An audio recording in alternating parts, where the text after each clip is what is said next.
Kibernoziedzība aizvien vēršas plašumā visā pasaulē, un 10 gadus cīņa to apkarot ir bijusi izaicinājumiem pilna. Bet kā jau tev, dārgais skatītāj, ir zināms, katru piekdienas vakaru mēs, kibernoziegumu apkarošanas pārvalde, piedāvājam iespēju kopā ar mums ķert noziedznieku un saņemt atalgojumu. Mūsu šī vakara meklējamais noziedznieks ir attālā redzamais jaunietis Nisāvičs, kurš vairāk kārt pretojies mūsu augstākās komitejas likumam un veicis smagus kibernoziegumus. Ja esi manījis attālā redzamo, nekavējoties ziņo uz apakšā noraidīto tālruni. Atalgojums ir garantēts. Gaidīsim jūsu sadarbību un līdz nākamajai reizei!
Viņš ir miris.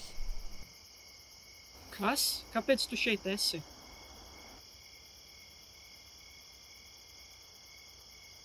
Kur ir ķermenis? Dziļi aprakts. Es viņu neatradu, es tikai lāpstu atradu. Es nezinu, ko man darīt.